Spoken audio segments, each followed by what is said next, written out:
Welcome to all Byju's online learning platform पे doctor Poonam के साथ आज का नेक्स्ट टॉपिक है। और ये जो टॉपिक है ब्लड सर्कुलेटरी सिस्टम से रिलेटेड है और इसमें हम डिस्कस कर रहे हैं हमारी ब्लड वेसल्स को, arteries, veins, capillaries, venules, arterioles. क्या सीक्वेंस है इनका, क्या स्टेप्स है, क्या इनमें डिफरेंस है, क्या इनमें सिमिलैरिटीज है, कहाँ कहाँ ये प्रेजेंट होती है, क्या इनका वर्क है। तो ये सब कुछ इस वीडियो के अंदर डिस्कस करेंगे। फटाफट डिस्कस करते हैं हम हमारी बॉडी की ब्लड वेसल्स को। ओके और ब्लड वेसल्स की जो स्टडी होती है उसकी स्टडी के रिगार्डिंग हम इसको बोलते हैं एंजियोलॉजी। और अगर इसकी कोई इम्प्लांटेशन की जाती है, इसको कहीं ट्रांसपोर्ट किया जाता है तो उसको एंजियोप्लास्टी बोल देते हैं। एंजियोप्लास्टी मतलब ब्लड वेसल से रिलेटेड जो भी टर्म होती है उसको एंजियो वर्ड से हम यूज करते हैं।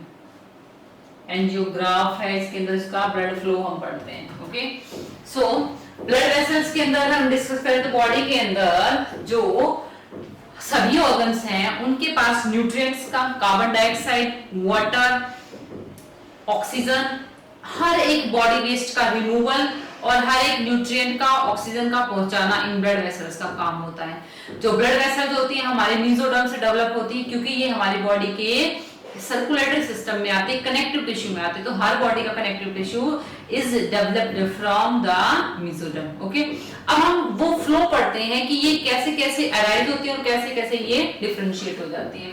ओके सबसे पहले मैं यहाँ पे डिस्कस करती हूँ आपको कि ब्लड वेसल्स के अंदर जो फ्लो होता है वो कैसे होता है। देखिए ब्लड वेसल्स का काम होता है ट्रांसपोर्ट ऑफ द ऑक्सीजन, और हम ऑक्सीजन के ट्रांसपोर्ट के बेसिस पे ही इनका नाम रखते हैं आर्टरीज एंड वीन्स। जिसमें आपके दिमाग में एक पिक्चर ऑलरेडी है कि आर्टरीज जो होती है वो ऑक्सीजन को ट्रांसपोर्ट करती है, वीन्स जो होती हैं वो कार्बन डाइऑक्साइड को ट्रांसपोर्ट करती है। आर्टरीज जो होती है वो ऑक्सीजन को हार्ट से बॉडी ऑर्गन की तरफ लेके जाती है और वीन्स जो होती है वो बॉडी ऑर्गन से कार्बन डाइऑक्साइड को हार्ट की तरफ लेके आते हैं। क्लियर? ओके अब हम फ्लो पढ़ते हैं इसका। जो हार्ट से अराइज होती है आयोटा, आयोटा डिवाइड होती है आर्टरीज में, आर्टरीज फिर डिवाइड हो जाती है नेक्स्ट आर्टरियोल्स में, आर्टरियोल्स, आर्टरियोल फिर डिवाइड हो जाती है नेक्स्ट ब्लड कैपिलरीज में, ब्लड कैपिलरीज में, ब्लड कैपिलरीज से फिर बन जाती क्योंकि blood capillaries is the site of exchange of oxygen and carbon dioxide.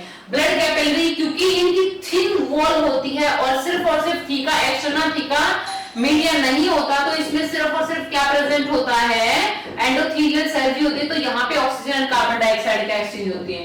तो ब्लड कैपिलरीज से ही एक सेल में ऑक्सीजन जाती है और यहाँ से कार्बन डाइऑक्साइड रिलीज होती है। तो ब्लड कैपिलरीज से फिर कार्बन डाइऑक्साइड को लेकर के बन जाती है वेन्यूल, वेन्यूल से बन जाती है वीन और वीन फिर हार्ट में दोबारा चली जाती है।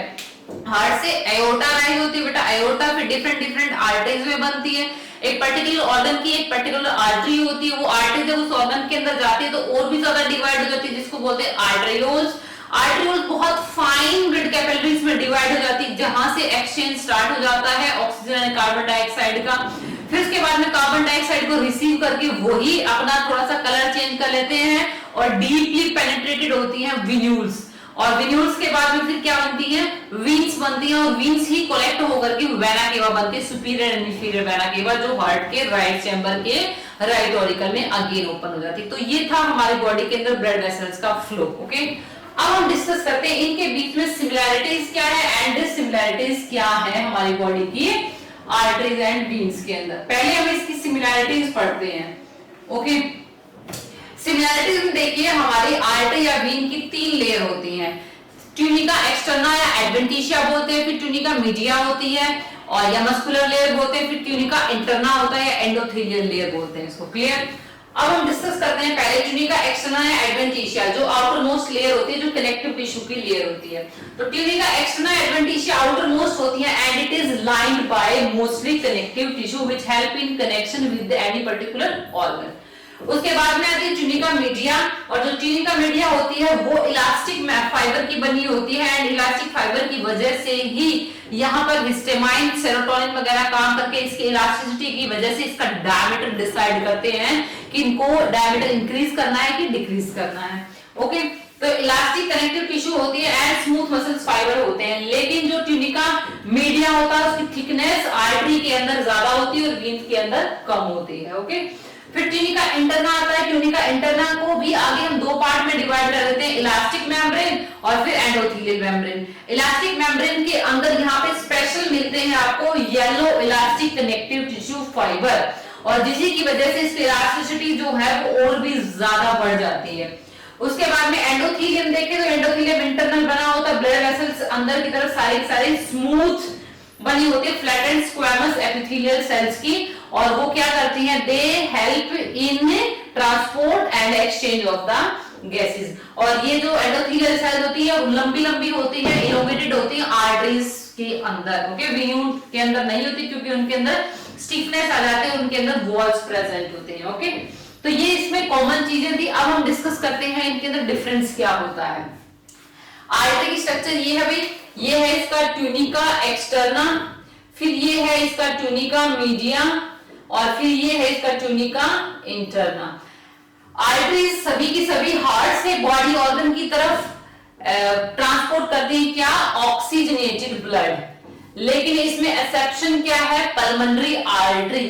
पल्मोनरी आर्टरी खुद आर्टरी होते हुए भी क्या ट्रांसपोर्ट करती है, कार्बन डाइऑक्साइड वाला deoxygenated blood, and that transport from the right ventricle toward the heart. Okay, ऐसे ये वीन्स जो है, it is the structure of vein, और जो वीन्स होती हैं it transport the deoxygenated blood from body organ toward the heart except the pulmonary artery, pulmonary vein।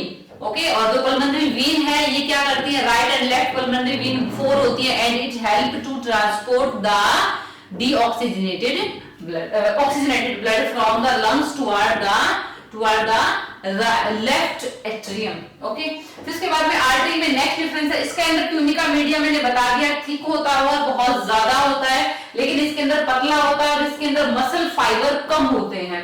Okay, tunica interna जो होता है वो आर्टरी के अंदर स्ट्रॉन्ग होता है, इलोंगेटेड होता है, इसके अंदर जो एंडोथेलियल सेल्स होती है लंबी लंबी होती है, क्योंकि जो आर्टरी होती है उसके अंदर ब्लड प्रेशर बहुत ज्यादा होता है, और हाई ब्लड प्रेशर को सस्टेन करने के लिए इनको स्ट्रॉन्ग होना पड़ता है, क्योंकि इनके अंदर वॉल भी नहीं होते तो ये कोलैप्स नहीं करती आपस में, तो इसलिए इसको स्ट्रॉन्ग रहना पड़ता है। लेकिन इस वीन के अंदर जो ट्यूनिका इंटरना होता है वो सिंपल होता है, क्योंकि इसके अंदर वॉल होते हैं, तो इसीलिए इसको ज्यादा कोलैप्सिबिलिटी का इतना वो नहीं रहता, और ये इजिली कोलैप्स भी हो जाती है।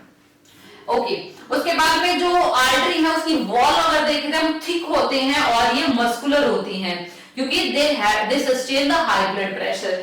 लेकिन इनके अंदर जो वॉल होती है वीन की वो क्या होती है, थिन होती है, नॉन मस्कुलर होती है।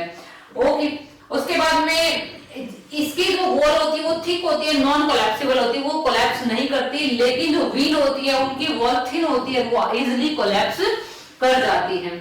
वीन्स आर्टरी के पास बैक फ्लो को रोकने के लिए कोई भी वॉल नहीं होता, क्योंकि ऑलरेडी ही इतना ब्लड प्रेशर होता है, बैक फ्लो का कोई चांस ही नहीं होता है इनके अंदर।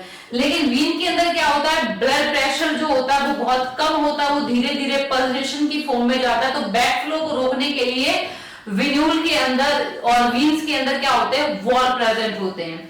ओके, और एक दूसरा ये भी है, आर्टरीज के अंदर अगर बैक फ्लो हो भी जाए तो ऑक्सीडेटेड ब्लड होता है, कोई न्यूट्रिएंट होते हैं, कोई इसमें हार्म के काम नहीं है, लेकिन वीन्स जो होती है, वीन के अंदर डीऑक्सीजनेटेड कार्बन डाइऑक्साइड वाला ब्लड है, अगर ये बैक फ्लो होकर के ऑर्गन के पास आ भी जाता है तो वो कार्बन डाइऑक्साइड वाला ही एक्सचेंज होता है, कार्बन डाइऑक्साइड एक्सचेंज होगी। ओके, और ऑब्वियसली आर्टरीज होती है जनरली ब्लड प्रेशर ज्यादा होता है और वीन्स के अंदर ब्लड प्रेशर कम होता है, क्योंकि आर्टरीज जो होती है वो डायरेक्टली हार्ट से अराइज होकर के हाई पल्सेशन के साथ आती हैं, लेकिन वेन्यूल तो ऑर्गन्स की तरफ से आते हैं, and organs are not pumping the blood. अगर कोई वीन को भी पंप करता तो उनमें भी ब्लड प्रेशर ज्यादा होता। क्लियर है? तो इस वीडियो के अंदर कंप्लीट मैंने डिफरेंस एंड सिमिलरिटीज डिस्कस की हैं आर्टरीज और वीन्स की। इसके अलावा ब्लड कैपिलरीज जो होती है, ब्लड कैपिलरीज में थीका एक्सटर्ना थीका इंटरना नहीं होती, it is only lined by the interna and endothelial cell, जिसमें ट्यूनिका एक्सटर्ना और ट्यूनिका मीडिया कैपिलरीज के अंदर नहीं होती। कैपिलरीज होती है वो ना ही फ्लेक्सिबल होती हैं और ना ही वो एक्सपेंड या रिलैक्स हो सकती है। क्लियर भी? तो ये कैपिलरीज का इसमें हमने पॉइंट डिस्कस किया। ओके बेटा, तो ये वीडियो अगर आपको अच्छी लगे तो लाइक जरूर कीजिएगा, और नेक्स्ट वीडियो के अंदर हम हार्ट से रिलेटेड सभी डिजीज को डिस्कस करेंगे। क्लियर भी? Thank you.